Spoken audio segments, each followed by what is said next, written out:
Olá, bem-vindos ao Melhor e Mais Justo, um espaço para a gente pensar temas importantes para o país, ajudando a qualificar o debate, procurando saídas para questões que tocam diretamente a nossa vida individual e, sobretudo, coletiva. A Operação Lava Jato, que investiga esquemas de corrupção, lavagem de dinheiro e evasão de divisas a partir de contratos com a Petrobras, completa um ano. As investigações policiais do Ministério Público Federal até agora resultaram em cerca de 400 mandados judiciais que incluem condução coercitiva, quando a pessoa é obrigada a prestar depoimento, busca e apreensão, prisões preventivas e temporárias. Apesar da inegável contribuição da Operação Lava Jato para desarticular um esquema que prejudica o desenvolvimento brasileiro, há juristas que questionam, em parte, a forma como estão sendo conduzidas as investigações.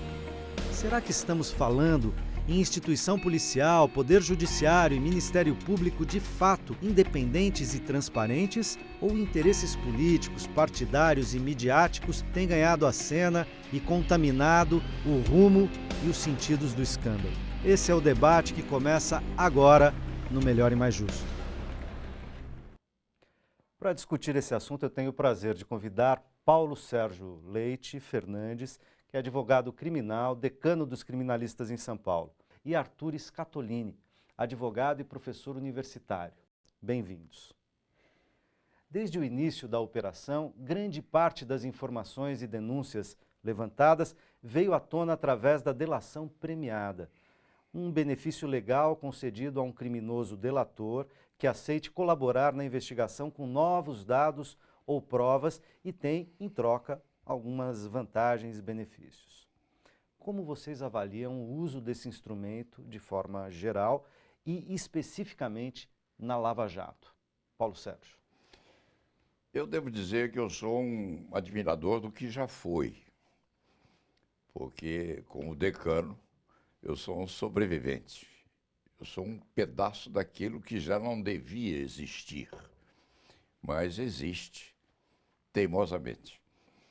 De maneira que a minha recordação é histórica, mas histórica lá de trás, dos tempos da Veneza, da Firenze, da Boca da Verdade, e tempo em que qualquer pessoa do povo podia enfiar uma denúncia anônima na boca da verdade. E os doges, lá dentro, os conselheiros, recolhiam a denúncia e, em função daquilo, torturavam, se viciavam e obtinham a verdade aos pedaços ou a verdade inteira, com a solução no ergástulo. Não ergástulo, havia... que é para nós, aqui não tão doutos. Era complicado como é hoje, porque hoje esse ergástulo é espiritual. Naquele tempo era físico, enforcavam, torturavam, se viciavam. O resultado era o mesmo, porque a verdade teoricamente vinha a pelo. Então eu sou um comparador entre o tempo moderno e aquilo que já foi. E o homem não mudou nada. O que o homem é hoje, ele era ao tempo dos doges de Veneza. A título de introdução, basta aquilo que eu estou dizendo. Arthur, o Paulo Sérgio já entra botando uma polêmica na roda, né? Está dizendo que a delação premiada, está sugerindo que a delação premiada pode significar, em alguns casos, coação e mesmo algum tipo de tortura psicológica da justiça em relação a esses réus. Como você vê a delação premiada? A delação premiada é um instituto que nasce desta complicação de uma pessoa que está se vendo constrangida pela possibilidade de um processo e ela tem a possibilidade de se livrar desse processo ou ver se sua situação melhorada se ele disser qualquer coisa. Veja, a história mostra que nesse tipo de situação as pessoas falam qualquer coisa. E aí no que me diz respeito mais diretamente, como objeto de estudo, eu não sou um criminalista, eu estudo direito administrativo, então a minha preocupação é, muito bem, da Lava Jato, o que nós vamos ter de vantagem para a população? Que isso deixa de saldo. Eu, até agora, não consigo ver o saldo da Lava Jato. Porque as pessoas comemoram as prisões como se prisões fossem passíveis de serem comemoradas. A prisão é ruim. Ah, mas a justiça está sendo feita. A justiça não está sendo feita. Porque no nosso sistema a justiça é feita depois que as provas são submetidas ao calor do contraditório. O doutor Paulo navega de braçada. Não existe justiça na prisão preventiva. Tem uma... E aí agora eu vou tomar a liberdade de fazer uma provocação para o doutor Paulo. Tem uma passagem que está me deixando absolutamente inquieto, que é a circunstância do magistrado responsável pela condução do processo deixar a pessoa presa até a prolação da sentença e, na prolação da sentença, decreta a liberdade. Se a pessoa precisava estar presa, doutor Paulo, se eu errar, o senhor me corrija, por favor, que eu sou seu aluno eterno. A pessoa pode ser presa preventivamente por 3 razões. Garantia da ordem pública, para garantir a instrução do processo e para assegurar a aplicação da lei penal. Ora, o que é que a sentença pode mudar nestas circunstâncias que seja capaz de alterar o juízo quanto à necessidade de uma prisão? Aí, quando nós começamos a pensar, por assim dizer, no sequestro de algo importante por interesses menos republicanos, esse tipo de circunstância chama atenção. Não sei o que o doutor Paulo acha, se eu estou cometendo algum erro técnico que comprometa a minha apreciação a respeito disso. O professor é um penalista escondido, ele sabe tudo. Diz que é administrativista, não. É um criminalista muito bem posto. A minha preocupação com essa chamada Lava Jato, eu esperava ter um antagonista, porque tenho sido minoria absoluta nesse tipo de coisa. E encontro, em certo aspecto, um aliado, porque o professor vem na mesma paralela. A preocupação deste velho criminalista, desse pirata, desse flibusteiro do século que já foi, é de caráter ético. A gente vai envelhecendo, vai ficando mais velho e vai ficando mais preocupado com os próprios pecados que vão aumentando com a velhice. Então, nós nos transformamos em autodidatas na apreciação e na interpretação das próprias formas de pecar. E a ética do velho vai ficando mais filigranada. Mais refinada. Dizem que é um ajuste fino. Daí, há um aspecto basilar, que é um princípio ético. Você não pode ser beneficiado com a própria torpeza. Isso em latim, o professor conhece isso muito melhor que eu. Há uma frase que é célebre. Ninguém pode ser beneficiado à custa da própria torpeza. Então, esse princípio básico me impressiona demais nesse meu caminho para o fim da terceira idade, não? E o princípio ético é o seguinte: como eu, que sou o mocinho, o santo que veio para profligar os pecados alheios, não é? Ou para divulgar a santidade, como eu, o santo, posso perdoar aquele que, sendo bandido, denunciou o colega a fim de que o colega seja condenado e ele solto. Isso é uma questão filigranada, mas é rude. Se chegar ao analfabeto lá de uma aldeia qualquer e perguntar: ô Zé, vem cá.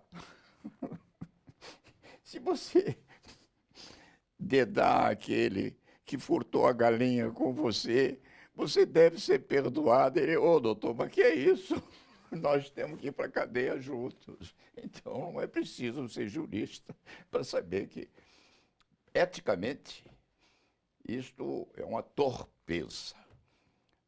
Então, Mas aí o Instituto é uma torpeza, o Instituto da delação premiada. é Ou o absolutamente modo imoral. como tem sido feito. Porque você tem várias delações premiadas. Eu diria que o modo agrava, Sei. porque aí a prisão como instrumento de tortura psicológica, tem situações que a gente está vivendo hoje que são absolutamente impensáveis.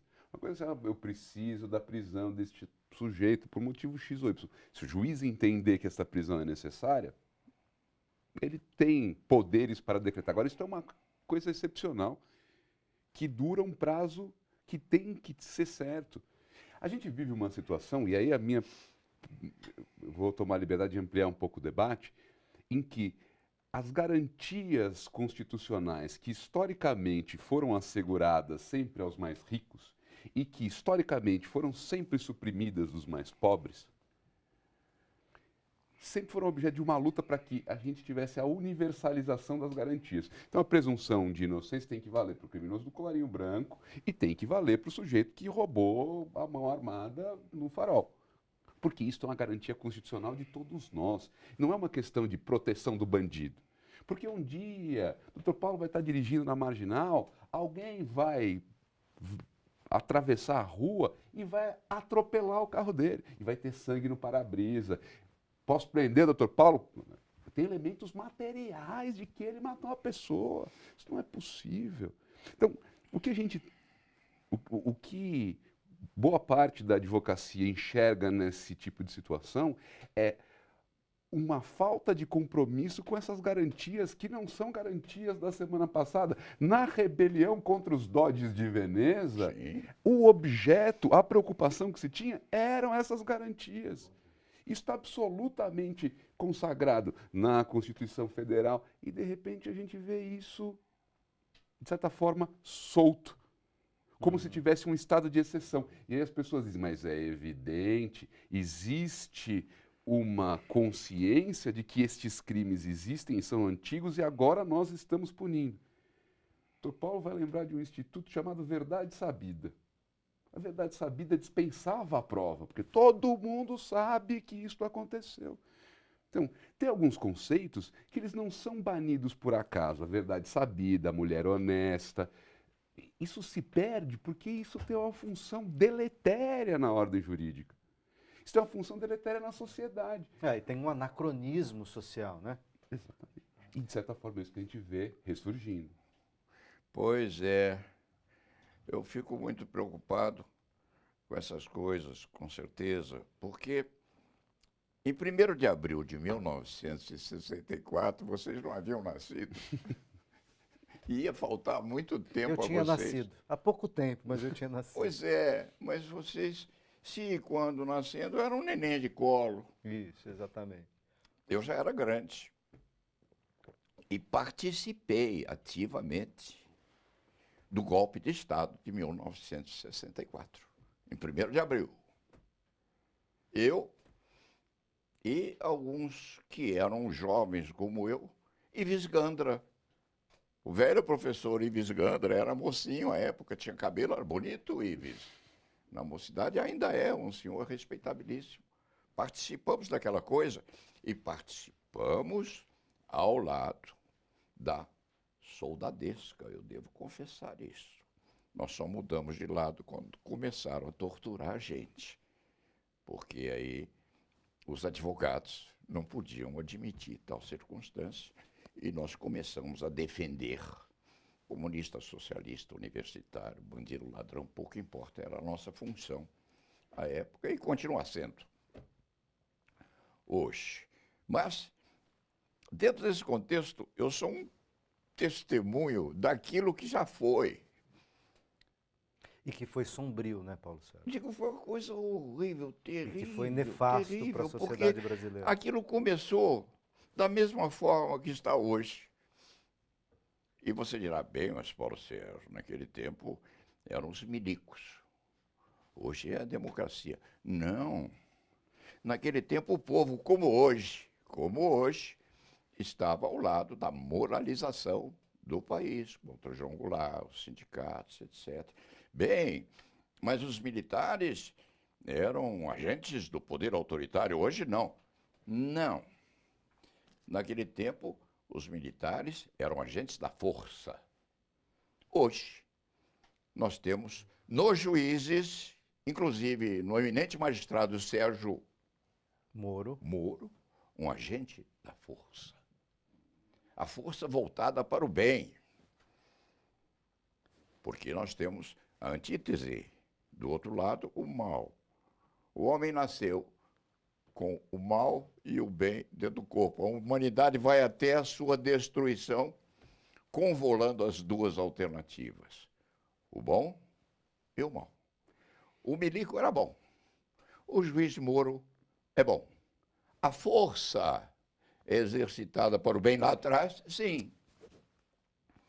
A força exercitada para o bem agora, sim. O que muda na situação? Talvez a cor da vestimenta. Hoje é toga. Antes era Antes farda. era farda. Eu sei que o Arthur já está mesmo. querendo falar, mas eu preciso fazer e deve. o nosso primeiro intervalo. E assim que a gente voltar, como disse o Paulo Sérgio, Arthur deve falar. Até já.